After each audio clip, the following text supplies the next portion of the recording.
Welcome, everyone. Thank you for joining today's session. My name is Sam Coons. I'm coming to you from sunny Ithaca, New York. I'm a fourth-year master's candidate in regional planning and landscape architecture. I'll be the MC for today's panel. If you have any questions for today's speakers, please use the Zoom Q&A feature in your desktop below, and we'll take questions from there at the end if there's time. So before we start, I'd like to thank our sponsor for this panel. It's the University of Arizona College of Architecture, Planning, and Landscape Architecture. They are innovators of transformational strategies, championing a future-oriented perspective where hands-on design and planning stimulate sustainable innovation and solve the grand challenges of the built environment in a daring, authentic environment. UA Capella is made up of two schools, the School of Architecture and the School of Landscape Architecture and Planning. So thank you so much for your sponsorship and for your support. Now I'm very glad and excited to introduce our panel. First, we have David Malda, who is a key design leader at GGN. His work explores the potential for landscape to transform how we experience and observe the world around us. David's articulate understanding of narrative and engagement informs his designs, resulting in projects with impacts that extend far beyond their sites. David holds a master's in architecture and a master's in landscape architecture from the University of Virginia. Today, we also have Azzurra Cox, who comes to landscape architecture by way of her love of cities and her commitment to public space. An interest in social theory and the humanities informs her approach to the discipline, and in the power of landscape to shape and reflect collective social narratives. Azzurra holds an MLA from the Harvard Graduate School of Design and a BA in Social Studies from Harvard College. And third, drawing from art, theory, and activism, Jean Nee approaches design through open-ended interdisciplinary inquiry. She aims to curate meaningful moments of political encounter, exploring how socio-spatial interventions can catalyze more equitable ways of living.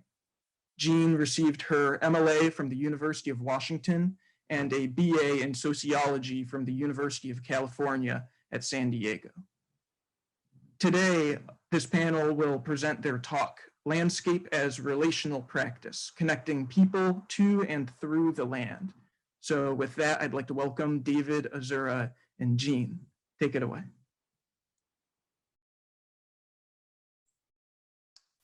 Thank you, Sam. Okay, here we go.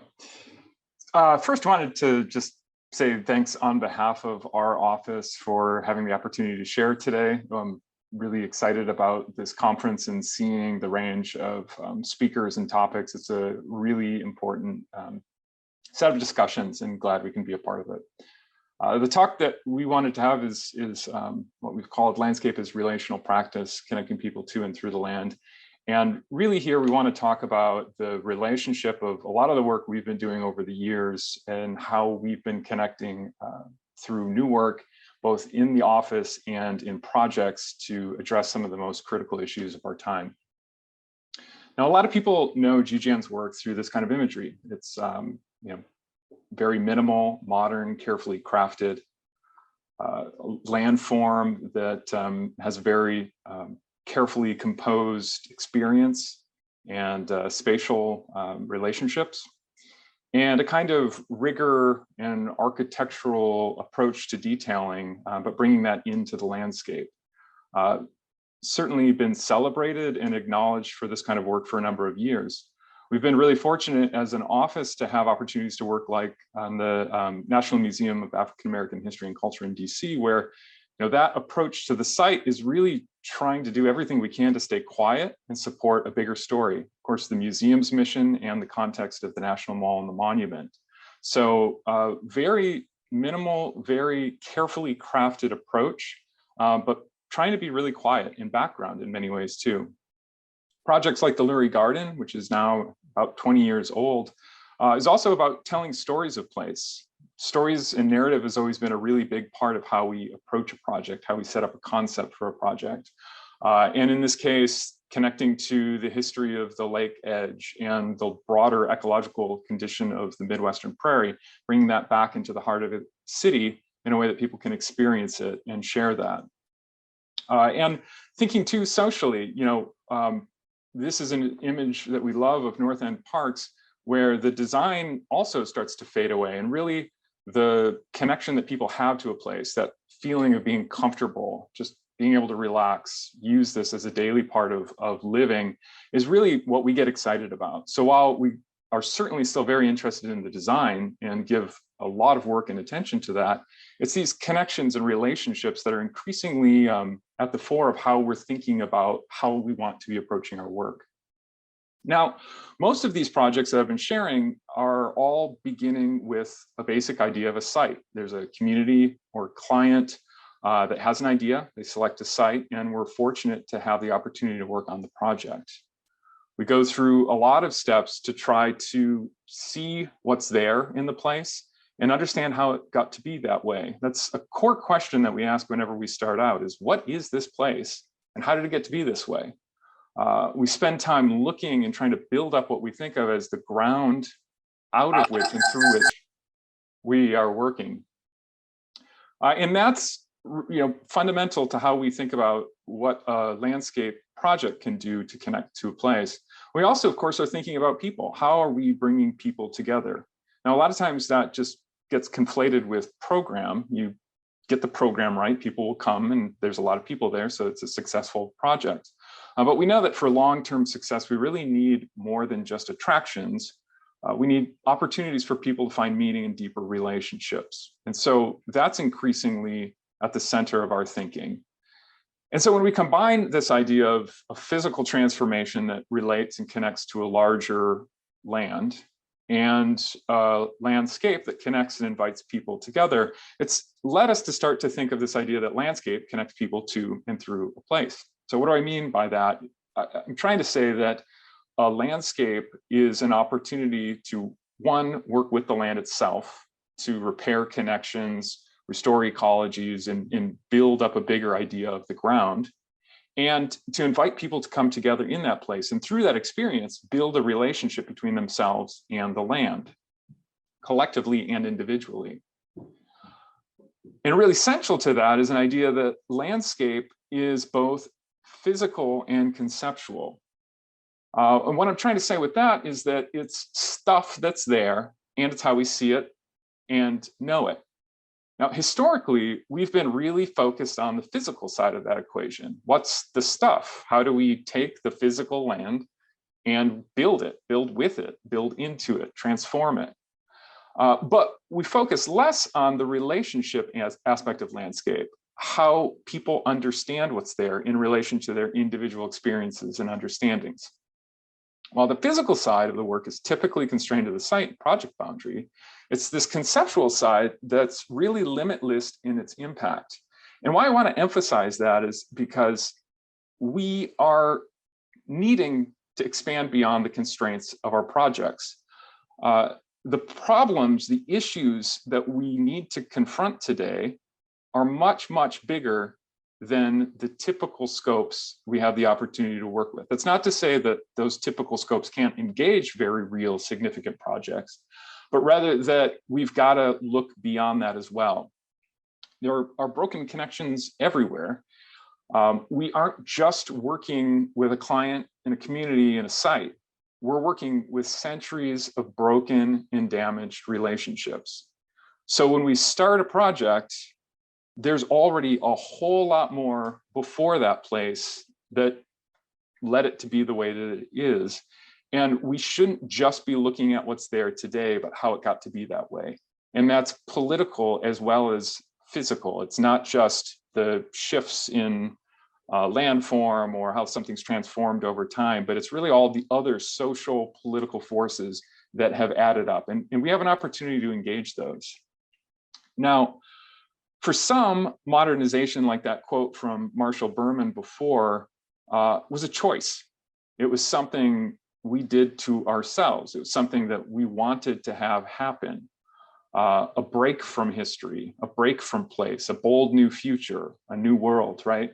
That we cast aside the specific in favor of the global. We cast aside the fine relationships that evolved in many cases over millions of years, right? If we think about that in a broad sense, intentionally cut those out in seeking something else. Now, these quotes too, I wanted to highlight, are all from books or articles that we've been reading in our office as a part of a learning that we've been doing for over a year now, very intentionally, to try to force ourselves and challenge ourselves about how we think and work, both as a group, but also in the projects that we're doing.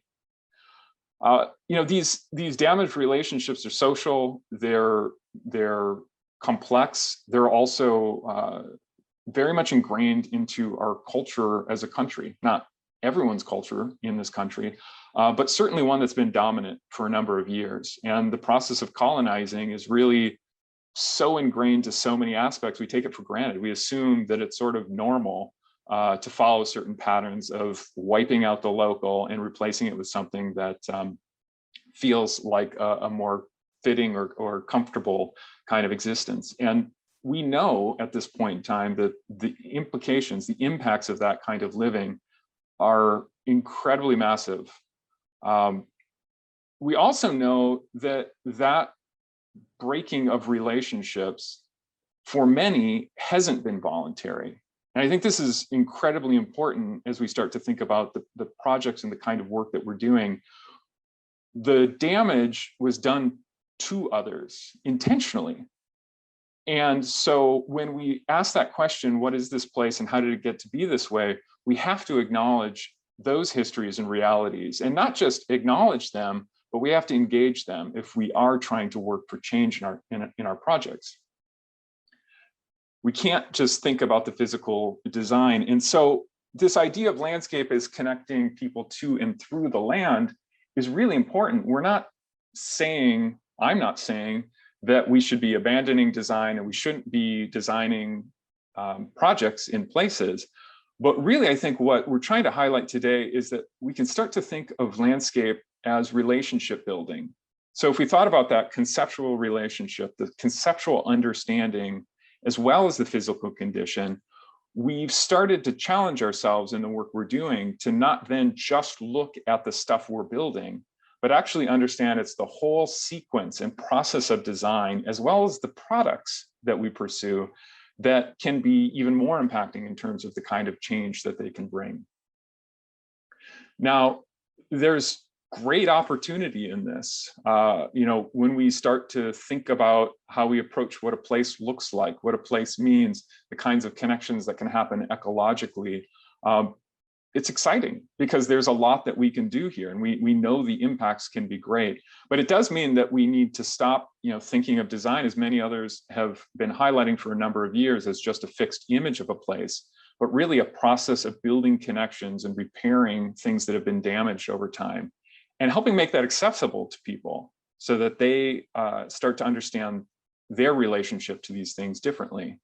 And it also means that we need to think about how we engage in the process of design, how we collaborate in design differently, where we as designers aren't at the center, but really helping a process of organizing, a process of challenging the bigger picture, the bigger constructs around which a project might begin, and participating in a broader way than we might traditionally have done.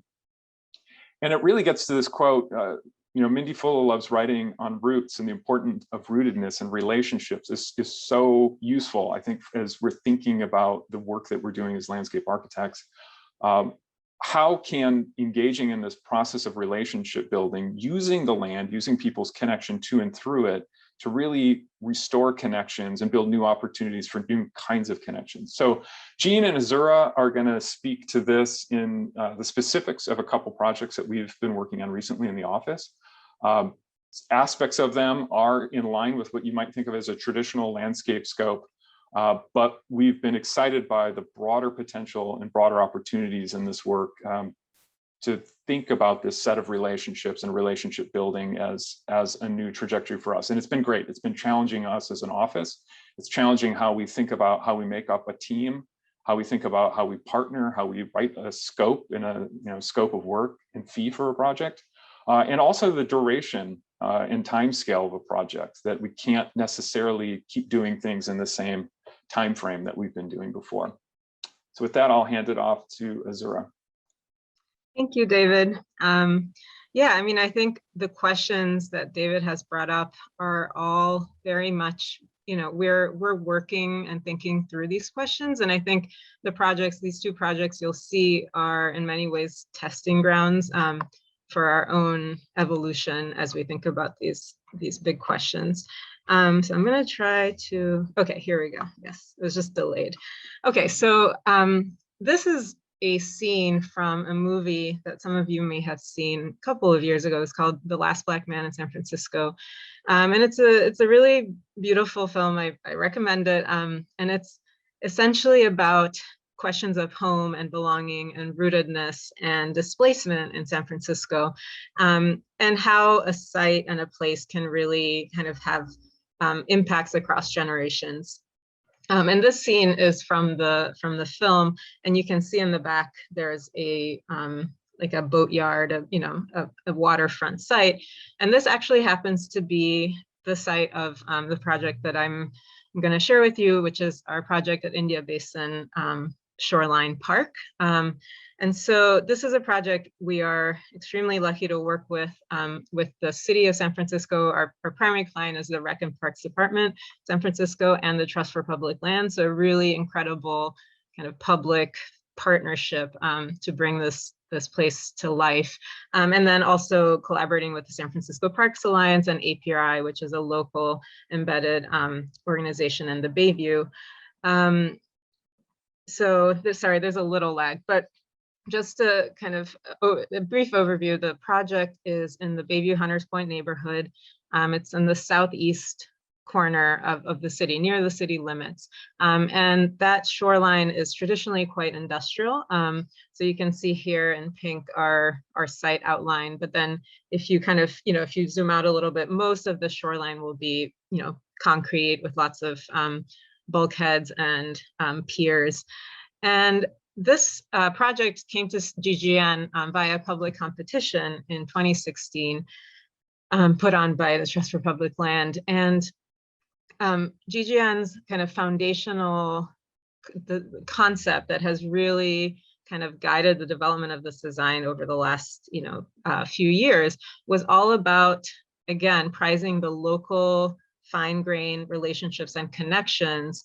In this case, the connection between the neighborhood that is up on the hill, so the people who live close to this waterfront but have never actually had that safe and accessible connection, and this new waterfront that will be this new public space for this neighborhood. So this was Shannon Nichols' concept sketch that we always bring back because it really has guided. And in some ways, even though we didn't know it back then, this really speaks, well, we hadn't conceptualized it this way back then. It really speaks to what David has pointed out, that it's already clearly moving beyond the site. And so here you can just see, this is the current condition. So you can see the boatyard and the larger piece of land that goes out into the water, and the neighborhood on the hillside. And this is the current condition, which is separation, isolation, a high-speed road that is quite unsafe. And then going back to that idea of connectedness, the concept sketches of kind of seamless, multi-scalar connection to the land that welcomes the neighborhood, the people living up on the hill, to the waterfront in different ways, at different scales, and again, repairs this connection to the site, which has a pretty complicated history. And I think often when we say, community, it's like, okay, so who is the community? And the way we've been, thinking about who are we designing for or with in this case is really about, we're designing for the present Bayview neighborhood. So the people who live close to it, the people whose waterfront, whose memories are enmeshed with the waterfront, but never in a sort of public, open way. And we're looking to the past for a lot of those references, both individual and collective, and also moving towards the future. This is the Sankofa bird, which some of you might have seen. And it's really this idea of the present being equally about, referencing the past and then like moving forward. And so the past of this site is quite complex, like many urban sites are. All urban sites probably are. And it has its deep history is, of course, indigenous, and the Ohlone people stewarded this land before anyone else. Then around the late 1800s, early, turn of the century, it had a pretty notable shipbuilding, wooden boat building history. So it has this industrial role, and it was a place where many of San Francisco's schooners, which are typical wooden boats, were built. You can see there that in the top left, the land was completely rural besides it.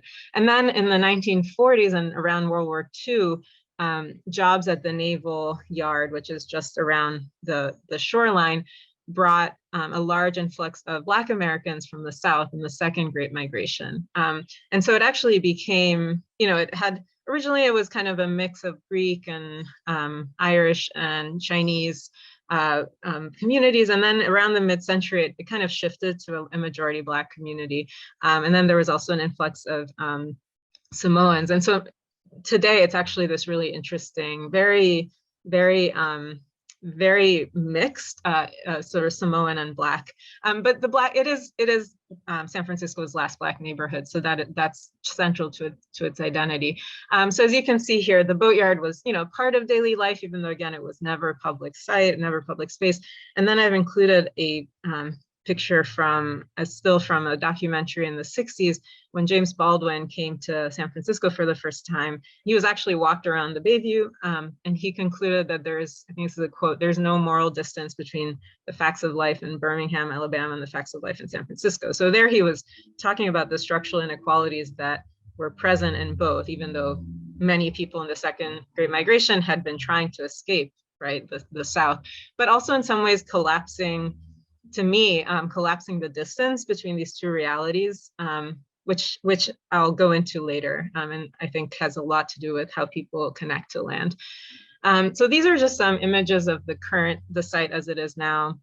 It's a really unique place. It's one of the few pieces of the shoreline in San Francisco that's never been dredged. So you have this really unique mudflat habitat. You have the Boatyard, the abandoned, kind of Boatyard there. You have vestiges of industry, have really incredible native species and also invasive species, but these happen to be native and they're like firework colored. And so a large part of our process has been reconnecting people in community to this really incredible site. And this is just one of our many engagement efforts, events that has happened over the last couple of years as we've ramped out. And it was all about bringing people to this place that, is for people. And it just hasn't ever been acknowledged as such, and it hasn't ever been formally a public space. But all you have to do, as this shows, is put some picnic tables and food on a screen, and it becomes a perfectly lively, community gathering space. So again, starting to build a new kind of narrative about this as a place for the Bayview community. And these are just some of the kind of foundational priorities that GGN found back in the first phase of the project around the competition on the left. And then in the last 2 years that we've really kind of re-envisioned our engagement towards building relationships and more sustained long-term conversation, and kind of less like this, and this, and broader themes. The themes on the right are kind of the distillations of that. So it's really, the priorities for the space are really focus on youth and families. This is a really young neighborhood. It has the highest proportion of kids of color under the age of 18 in San Francisco. It's also a place of intergenerational living. So that's intergenerational space is really important. Educational space, skills building space, very, very important. Second is express identity. So there's definitely a sense of for us, by us, people want to feel like they're an integral part of this place through the design phase, construct, like throughout, right? It's not just about an engagement where you plug in here and there. It's really about building that relationship to the place, and in so doing to your neighbors. And then also just this desire to have the park be a place to just display local art, local culture. So, you know, this idea of being seen, like seeing and being seen, platforms and stages. And then finally, build capacity, because the Bayview is historically underserved. And this, you know, people want jobs. And so the park will, every portion of, or every kind of, every step of the way will be with that in mind. How can this park invest in the local community, whether it be through jobs, like how can community members be paid to steward the park? How can, you know, how can engagement itself be a way of building capacity? So these are sort of the three guiding themes. And then, I mean, at the heart of it is the people. And these are some of the kids who are part of APRI, which is our kind of touchstone organization in the neighborhood. And a quote here by Sophia, who's the second from the left. She says, "We want to see our voices and our faces here."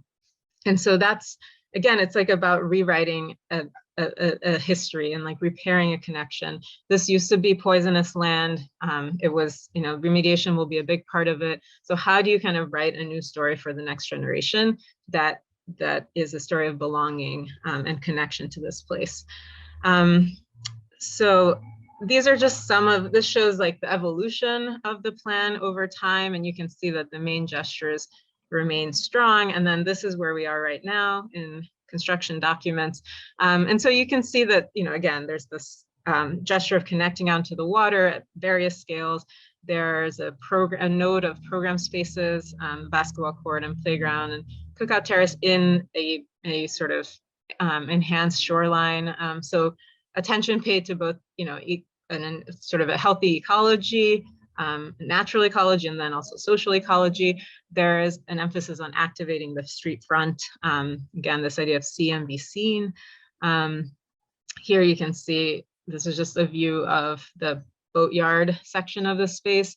You can see in the background the Innis Edge, which is again this kind of active porch-like threshold from the street that makes the park, that provides that kind of connection right up into the hills. It's like a welcoming kind of portal to the space. And then the kind of, you know, the enhanced shoreline, that's going to be, you know, habitat, important habitat, and really get people close to that habitat for the first time. And then the various community spaces in the buildings and the pier. And this is just, you know, when we say like, what does this park want to be? The answer is many, many things. And this just shows you the sheer variety of people's kind of dreams and visions for this place. You know, you're going from like exhilarating and exciting barbecuing while black to like serenity and shared and quiet. And the beauty of this place is that it actually can do all things. And we're really infusing spaces and experiences in it at all scales that will satisfy that range of visions and vibes. This is just another view of 900 Innis.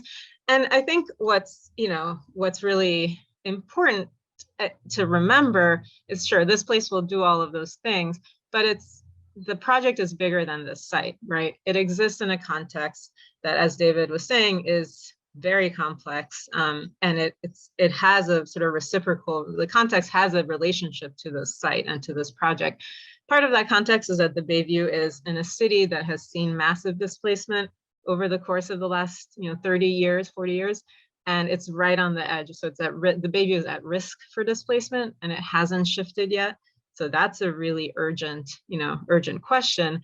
How does this place help the existing community thrive in place? How does this park do that, rather than kind of being the last kind of trigger for massive change and displacement? And so this leads me to the equitable development plan, which has been a process that I've been deeply involved with alongside the design. And so this is, again, in part, big credit to our client group for recognizing that this needs to be part of this process, right? The equitable development plan essentially acknowledges that India Basin Park will only be a success if it also acts on these 6 priorities, on these 6 fronts. If it's also a place of economic development, it offers youth opportunities, it offers a healthy place, right, after this legacy of environmental injustice. It's connected and accessible. It's a place where you can read an identity and kind of develop local culture. and preserve local culture. And also there's a place where people who live in the Bayview now will be able to continue living. So housing security. And all of these are shown or seen through the lens of spatial justice. And I think that's really important because this place has a political history, and that history is very much rooted in systemic injustice and disinvestment. And so this project is a way to start trying to repair that, as well as trying to kind of connect people to this place. So the equitable development plan priorities on the left are, preventing displacement, ensuring that the project serves and represents the existing community, and proactively supporting the existing community to thrive in place. And so what that calls us to do is to really expand beyond the site and to see the process of design as a way to strengthen and sort of amplify an existing constituency and existing community needs. So for example, through the many kind of engagement meetings we've had, it's clear that there's a consensus that one of the most important elements will be a safe and welcoming connection up into the hills. That's not part of our purview, even though it was foundational to the concept, but in the process of this conversation, where you have community members and city officials, city agencies in the same room, there is a stage for this broader kind of activism. So it's amplifying existing power through the very nature of this park design process. And I think, that all goes back to building relationships and the importance of bringing people together around these shared visions, to, again, not to invent needs, but to just give a louder voice to the needs that, community members already are very aware of. And so it's kind of using this to bolster the existing activism. So this is just one of the EDP leader committee meetings where you have intergenerational leadership in the neighborhood that really doing deep dives on these specific issues. And what's really interesting about, specifically Oscar here and Neola, I mean, when Oscar first introduced himself to me, he, in the same breath, said he was born and raised in the Bayview, but also his family owned, 200 acres of land in Texas that they've been trying to fight to keep. And so again, this idea of like, people have connections to land, right? And it's in many cases, it's like they're deep ancient connections, generational connections. And so how do you bring that out in the course of a project, and how do you speak to it? And how do you, how do you repair and start kind of writing a new story while also acknowledging the systems of the past and how a place got the way it is? So I will turn it over to Jean now. Thanks, Azzurra. So I am going to shift into a project that we recently did. It was a master plan, and we prefer the term vision plan. And actually the city of Austin changed that terminology as well. So we did this in 2019 in Austin, Texas, with the City of Austin Parks and Recreation Department. This is a beautiful, beautiful photo of the site when the team saw it for the first time, and there were just these giant, huge, beautiful oak trees. And I mean, we were immediately charmed by this space and recognized how special it was in its existing condition. It's not a park yet. It was a ranch that was acquired by the City of Austin. It is 330 acres, absolutely huge. It's on Austin's rural east side. And so you can see downtown Austin on the west side of this plan, and East Austin itself as a neighborhood is one that is highly being gentrified. And this is an area where there has been historic redlining of Black and Latinx communities. And then we as a site were even further east of that area. So it's a really interesting dichotomy of thinking about, it's even further out, more rural than that current space of development. And so it's at risk of just that development continuing in and continuing to impact existing communities there. So one of the big pieces of this project for us was recognizing that it's named after John Trevino Jr. He's the first Latinx council member in Austin. And he really, really dedicated his life to improving conditions for underserved communities. And so in that vein, as a design team and doing one of our first big park master plans or vision plans, we're trying to figure out what our role as designers could be on this. And one of them is just really focusing on the story of this person who fought for a lot of these issues that are so relevant to the space. This diagram shows an opportunity index, and you can see there's like a central line in the middle, which of course typically highways will bisect communities. And on the west side, the darker reds are where opportunity is very high. And on the east side, you'll see our little site in that yellow box, opportunity is quite low. And so just recognizing these disparities that come from land use and also just very deliberate planning. And that was a big thing of the city of Austin, taking accountability for past actions that did not serve underserved communities. So really thinking about how we can meaningfully embody the vision of equity that a person and community can have in a public space. To just get you oriented to the site, we looked at a lot of different things. So you'll see the site outline. There is historically northern Blackland Prairie on one side, and what's really special is that it's really in the middle of these two ecological spaces. And so 2/3 of the site was in the floodplain, which means that you really can't develop very much. And being a 330-acre site, it is, I mean, that's a massive scale that it took me a really long time to even understand what that means to be in such a large space. There's a rich ecological diversity in that space that was mapped out by Siglo Group, one of our really incredible environmental consultants. We also looked at what was there, agricultural fence rows, there were old buildings, barns, sheds, like what could we reuse and rather than wipe out as a blank slate. And then this is what we ended up with for the vision plan, a series of zones that highlight the existing character of the place. It was really light touch because, one of the biggest pieces of feedback and suggestions that we got from the community was to just not mess it up as it is. And so we really focused on, what can we bring to the site without just saying that we're going to invent all of these different spaces and just put in program, even though it's going to be a huge destination. We wanted to make sure that we were really honoring the existing space. And so in terms of the process, David spoke to this, and so has Azzurra throughout this, just to, program is one of the things that brings people to the space. Like, what are they going to do in that place? The next step would be site specificity and how it fits into that area. Like, what should go where because of that specialness of each location of the place. We really focus on telling stories of a site as it is and helping people to see the space.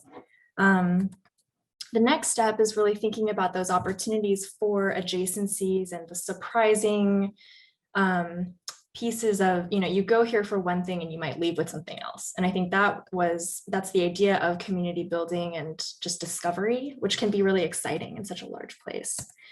And then the final piece is just expanding the impacts of the park beyond that park itself. It's really about the east side of Austin and not just about this particular space, but everything that we could encourage here, like family space, equal access and connections, public health, youth and education, community building, and also really honoring that legacy of John Trevino Jr.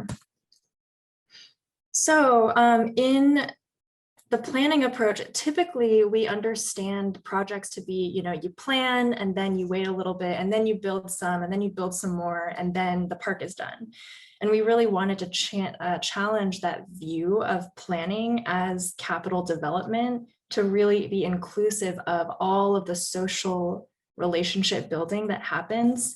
And so, the bottom diagram shows all of these yellow bubbles represent something like a naming ceremony or people spending time and getting to know each other on the site, or youth coming and learning about site ecology. And all of those pieces are actually what a park is. It's not necessarily what's built there, but it's about those relationships. And, when you think back to that earlier diagram David talked about, it's that stuff in the middle. It's not what's visible. It's not what is on our website. It's difficult to capture what that spirit is and what a project truly is. So the approach that we took was a values-based approach. Instead of just saying, what do you want to do here? We broke up the site into 3 different layers of understanding and trying to engage what was essentially of the site and how we could bring that out. and really honor that. And so the first level was thinking about this river prairie dichotomy. And it's so, I mean, these are existing photos of the site. It's so stunning already. A lot of our site analysis was just co-discovery. We went out to visit the site with a local nonprofit that focuses on youth education and river health literacy, and just, you know, getting people access to the river and just learning about the place with organizations that were already here. The second layer is the site heritage. And that was another piece of, not only is there, you know, agricultural land here, but it's a broader agricultural history of this region. And also the types of things that are imprinted in the land, like working seasonally with it and really trying to honor, you know, what does it mean to be productive in the land, and how can we take that forward in our concepts, and proposing different programs. And then the top layer here was really advancing the legacy of John Trevino Jr. And this is from a community event where we essentially tried to practice on site what we might want to see in the future. You know, we had a pop-up of a ton of, you know, 9 different organizations came to talk about what they're doing and how that might relate to the site. And so, you know, us as a design team, we're going to leave and ideally, you know, be integrated as much as we can, but ultimately it's about who is already living there and who it's going to benefit. And so the focus isn't on us and our ability to build the connection. It's about trying to facilitate that connection building for others. So one example of community engagement that we did do was more qualitative questions like, you know, not only what are you doing here, but who are you with? Why are you here? What types of landscapes are you seeking? Are you looking for prairie? Are you looking for the river? And really trying to get more of a storyline about what someone might envision doing in this space, while also creating opportunity for new things they might learn. And little vignettes like this really helped us illustrate the feeling of a space or the character. And we could also include different types of program in there, but it was really about, you know, what feels good for this area. You know, in the old barn, people had mentioned even bringing mobile health resources to this space, like really thinking beyond what we would expect to receive at a public park or expect to encounter. And then just one, you know, another piece that came up during community engagement was, you know, we have our ideas of what we think might work really well. This is an example of 2 different schemes we showed the community, and thinking about that vast floodplain, we were thinking, okay, well, it'd be great if we reforested some of it and kept this big, beautiful clearing in the center. It could, you know, give you sight lines down to the river. You could break it up and have fields, athletic fields. And we actually heard, you know, that it's so hot in Austin. And that's what people are thinking about. They're like, there are plenty of open spaces. We actually are looking for forests and shade.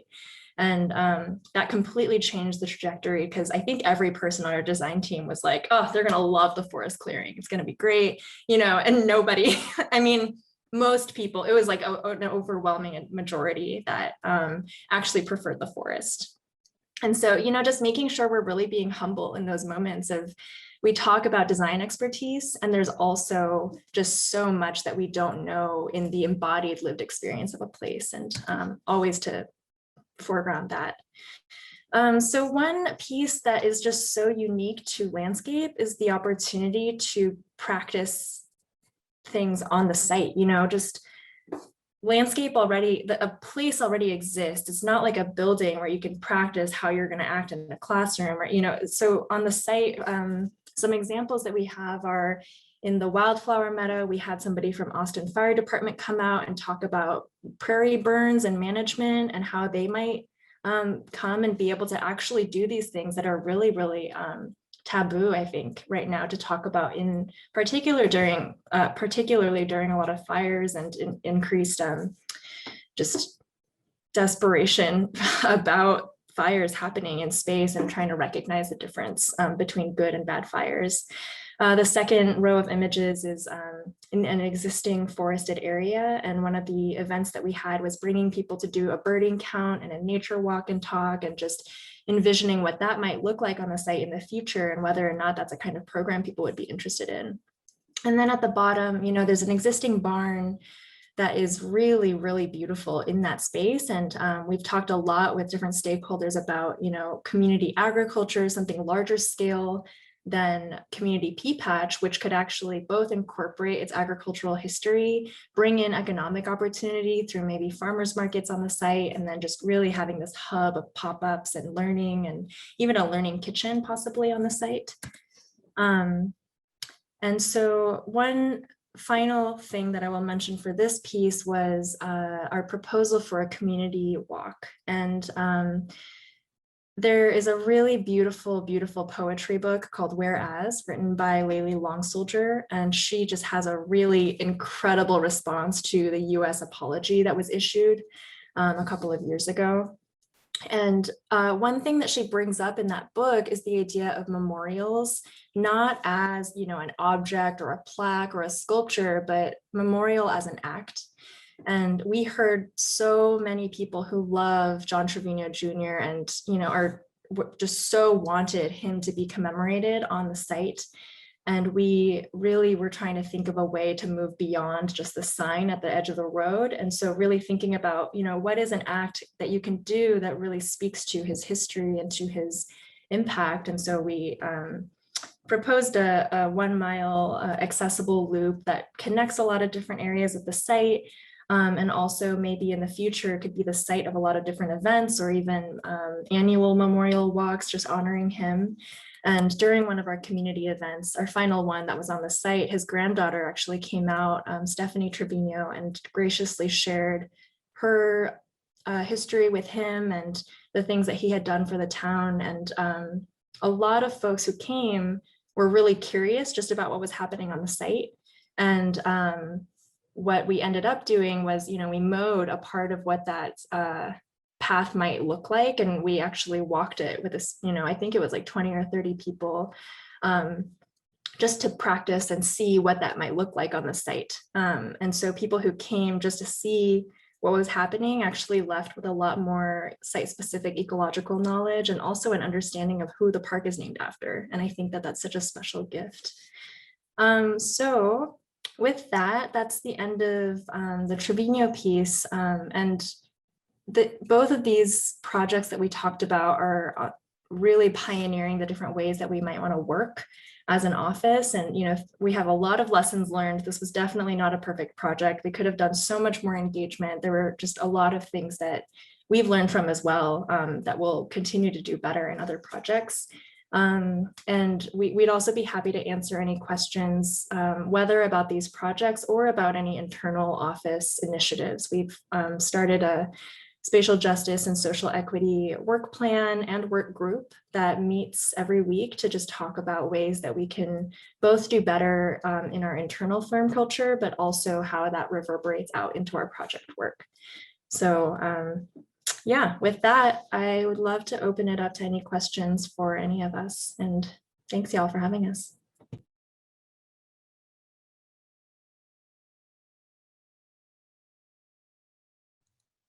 Great. Thank you all so much.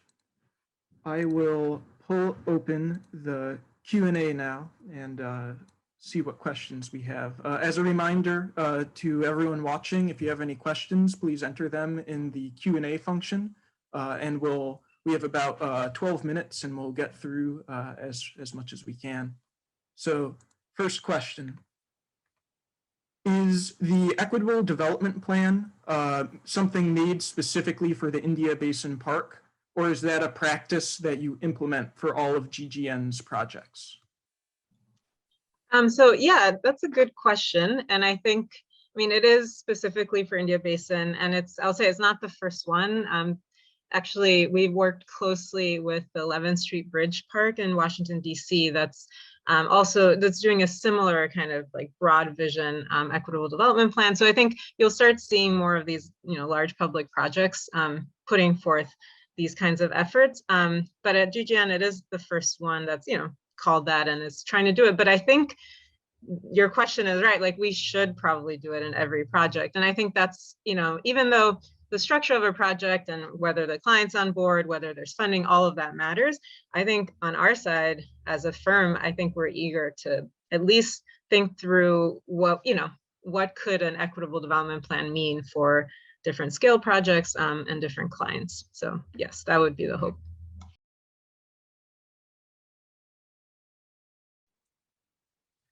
So for the next question, let's see.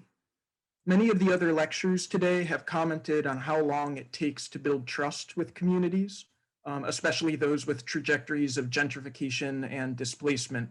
How long do you usually take to build this trust? Is this more difficult to do in working in many different cities around the country, especially if you do not have a prior history of engagement there? I can start on a response to that. Yeah, it takes a lot of work. It takes a long time.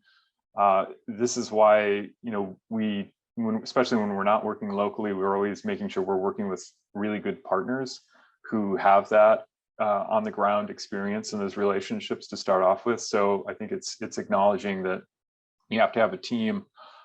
Jean and I have been working on a project that, it's a great lesson. It started thinking it would get engagement going in a few weeks and get through design in about 8 months time, conceptual design, set up, in a really good, sincere engagement process. And we're a year in and just forming the core team, I guess is how I would say it. And that's a huge, huge realization that we're trying to emphasize on efforts that it does take a really long time. You can't do a developer schedule with a deep engagement process. You can't just knock that out in a couple of weeks and then move on. And we're really fortunate that we've been able to have some of these opportunities and share that experience with other clients or other potential projects and highlight that that's got to happen. And we're also actively looking to build connections to other teams or other approaches to projects that can really work in that way, as well as deepening locally the kind of work we're doing. We're doing a lot of projects around the Pacific Northwest right now, and those tend to build on each other and build with each other.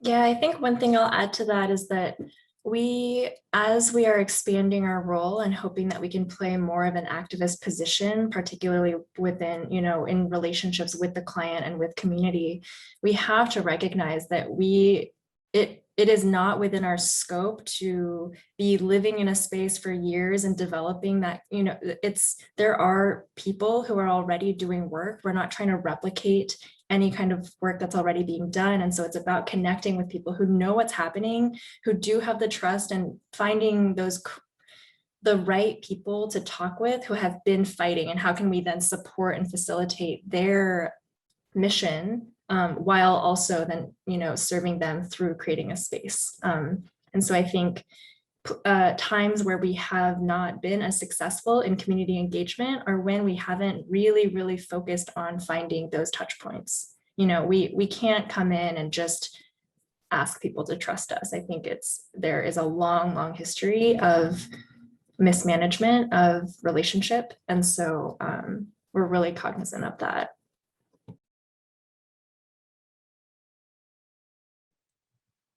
I have a follow-up question of my own, actually, if that's all right. Relating to that, it feels like so often doing public sector work in communities undergoing gentrification, that just like the power dynamics can feel so unbalanced, and it can feel so daunting. From the two projects that you shared, or otherwise from your own practices, do you have any stories off the top of your mind of when it's felt like that needle has moved, that something has clicked and you've seen something shift? I guess I'm thinking through your story of the sort of memorial trail that goes through the park in Austin, and that just kind of coming out through the design process. Do you have any stories where you've really felt like something has clicked and momentum has built?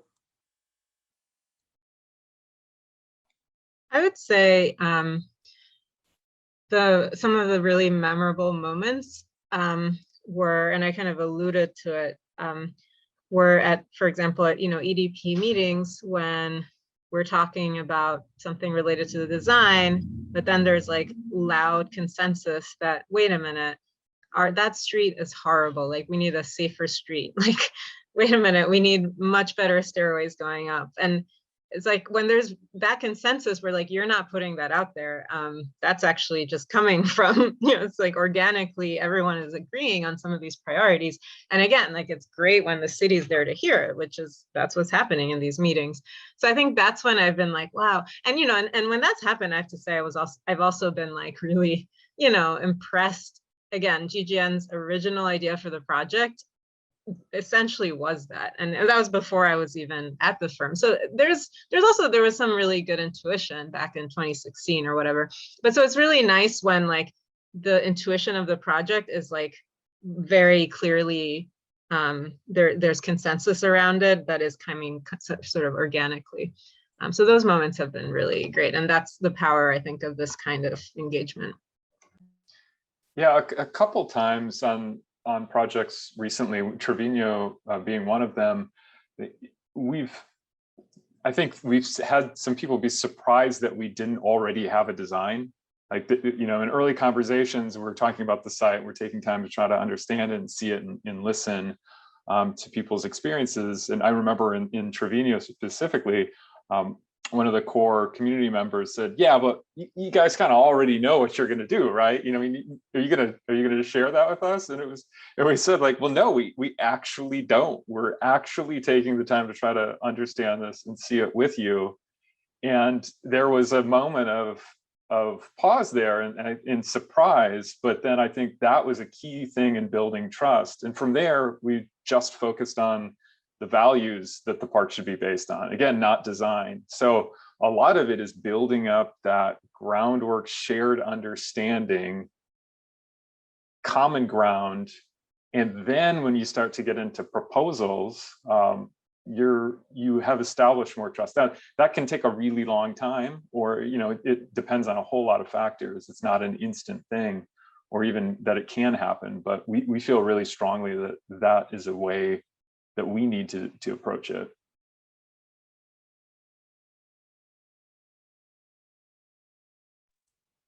Thank you for that. So we have about 3 minutes left, and I see 2 more questions in the chat. So if any attendees have any last-minute burning questions, this is a good time to get them in there so that we can hopefully get to as much as we can. The next question says, was the homelessness issue in Austin, Texas considered at all in the design process? If so, how? And how would a space like this be accessible or open for those populations? It was certainly a conversation. I think, unfortunately, we didn't have any direct engagement with unhoused folks.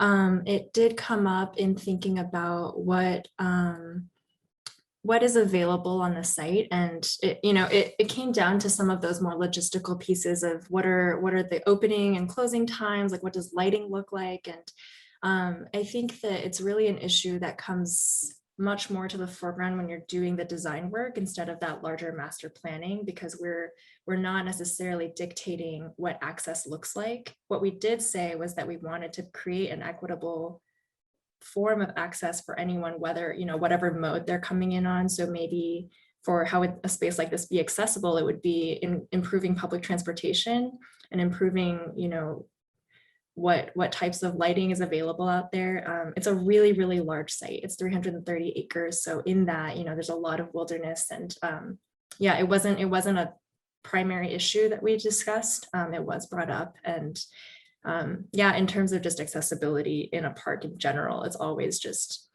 as an internal piece, we have talked about requests by clients to design out certain folks.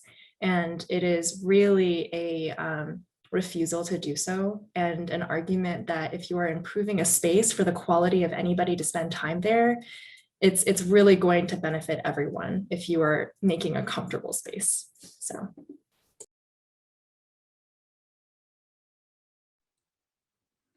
Well, thank you all again. We've reached the end of our time, and we want to make sure that we give the bandwidth for the next set of presentations that are coming on along the line. So thank you, David, Jean, Azzurra.